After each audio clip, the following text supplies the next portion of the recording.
All right, let's have some fun with this, shall we? I threw on Nordiques gear because we're going to talk about Nordiques goaltending and Avalanche goaltending.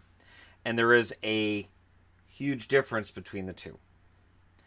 And the Nordiques franchise did fail as a franchise, and the Avs have been very successful.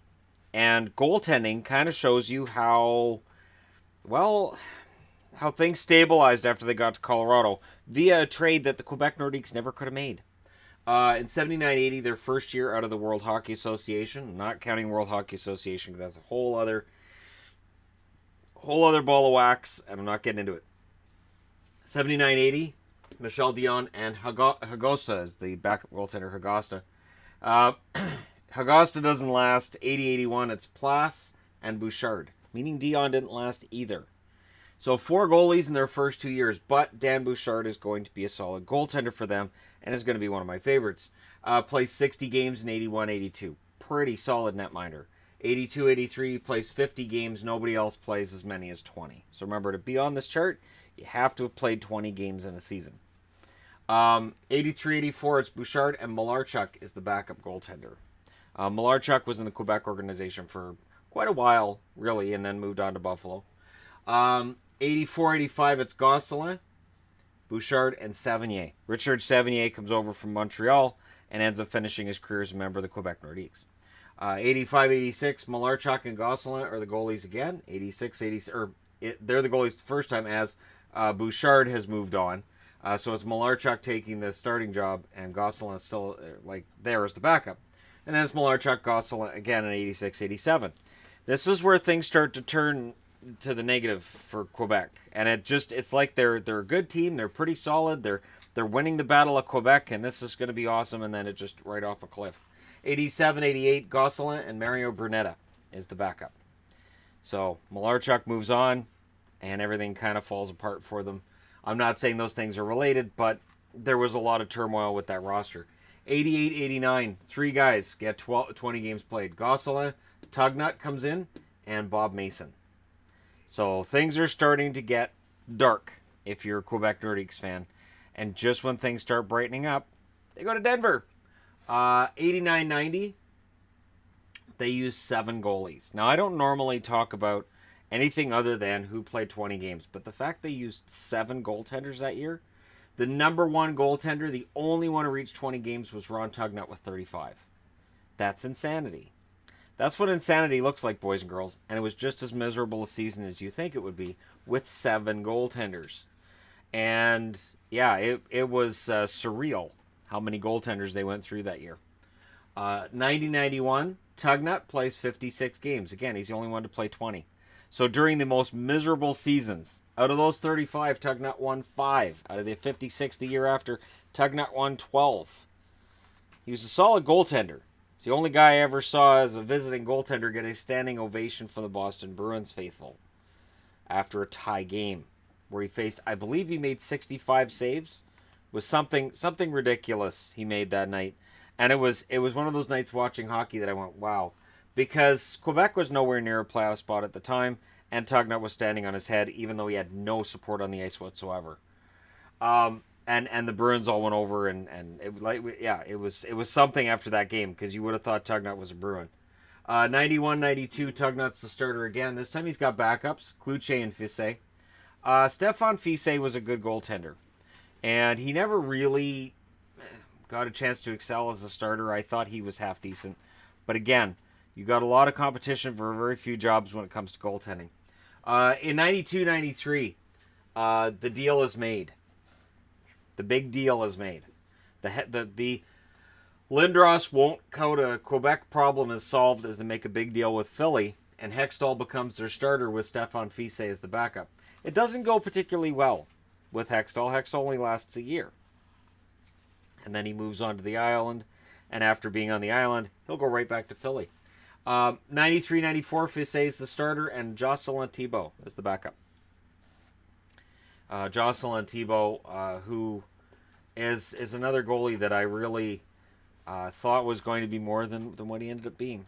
And it's Fissé and Thibault again in 94-95.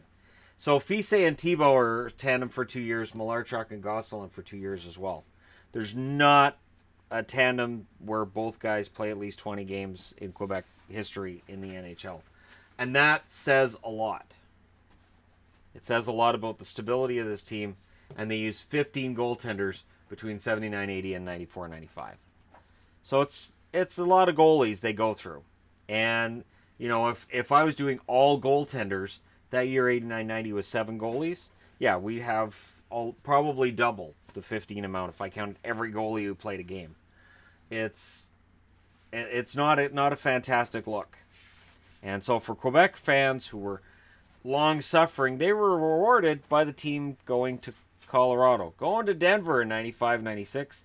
And what does Denver get? Denver gets Patrick Roy in a trade for Jocelyn Thibault. There are other parts involved, but essentially in net, that's what it amounts to, is Thibault, the backup, goes to Montreal, and Patrick Roy, the greatest goaltender I ever watched, goes to Colorado. And that first year, they get a Stanley Cup with Roy and Fise as their goaltenders. Stefan Fise then has moved out. 96-97, it's Roy and Billington. Billington and Roy are the goaltenders for 97-98 and 98-99. Why break up something that's not broken? So with that tandem lasts 3 years, already longer than anything the Quebec Nordiques did in their NHL existence. Then Patrick Roy's backup in 99-2000 is Marc Denis.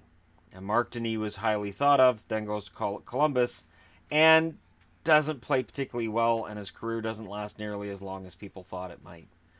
And that's a topic for another time. 2000-2001, Patrick Roy and Abbotsford. David Abbotsford is the backup. And that's your tandem 01-02 and 02-03 as well. So for 3 years, Patrick Roy and Abbotsford are the goalies. And the idea was that Abbotsford was apprenticing to become the starter for the Colorado Avalanche. Now imagine trying to follow in the footsteps of Patrick Roy. Yeah. And then in 03-04, Abbotsford's thrown to the Wolves. He plays 62 games that year. Now, by saying thrown to the Wolves, this is still a first-place team. But Abbotsford's no Patrick Roy, as it's proven in the playoffs. Then we have the lockout season, followed by 05-06, where it's Abbotsford and Budaj. Budaj shows up on the board. And Budaj is seen as being the next one as well. So 06-07, Budaj plays starter minutes with Jose Theodore coming in as backup. So Jose Theodore comes in from Montreal. There's a Montreal and Colorado-Quebec connection that's undeniable when it comes to goaltenders at this stage of the game. Theodore then is your starter in 07-08 with Budaj as the backup. Theodore is no longer the goaltender he was, though, those 2 really amazing seasons in Montreal. He could never live up to that again, which is fine because there are very few goaltenders that could, but it leaves him trying to be something that he probably wasn't. 08-09. Theodore's out. It's Budaj and Raycroft. So if you want to talk about when the luster kind of comes off for Colorado, goaltending really shows you how things did erode for them. You're going from Patrick Roy, the greatest, and Budaj and Raycroft, who did their best. And again, I'm not trying to slag any goaltenders in any of these videos. If people haven't picked up on it yet, goaltenders have always been a focal point for me as a fan. I totally get why people are infatuated with goalies and their stats and who the good goalies and the bad goalies are, because I've always enjoyed goaltenders. I've always thought goaltenders are kind of sort of awesome and admired their courage. I've never been one to say, yeah, I'll stand in the net and guys are going to just take those shots at me. I'm like, nah, I'm not going to do that. I'll play defense, but I'm not, no, nuh-uh. So I admire the courage of these guys who are willing to stand in front of pucks which are going at 90, 95 miles an hour and will injure them if they hit them at the right angle in the right spot, equipment or no equipment. 2009, 2010, Craig Anderson comes in, and Anderson plays 71 games that year. Anderson, an unheralded goaltender, really for the most part until that run with Colorado. 2010, 2011, Budaj is then the starter and Anderson's the backup. 2011, 2012, Semyon Varlamov comes in. And Colorado paid a heavy price to get Varlamov. They did. It was a heavy price for Varlamov. Has it worked out? Well, they've had a starter for 7 years. So, and it's not something that I think they look back on with tremendous regret. That first year, it's Varlamov and Jaguar. It works well enough that that's their tandem for 2 more seasons. Varlamov and Jaguar. So again, you've got a 3-year run with a tandem, better than anything that the Quebec Nordiques put together. 2014-15, Varlamov plays 57 games. Nobody else plays 20. 15-16, it's Varlamov and Calvin Pickard, as Pickard makes his way to the NHL and he's a backup. And then in 2016-17, due to injury with Varlamov, Pickard gets the starter minutes.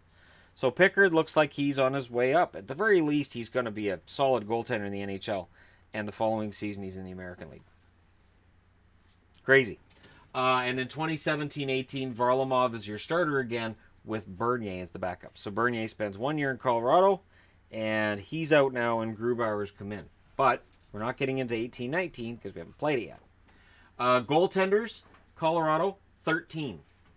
So you look at it, and in 15 years, there's 15 goaltenders here, and in over 20 years, there's 13 here. And that includes 1 carryover in Stéphane Fiset from the Quebec Nordiques.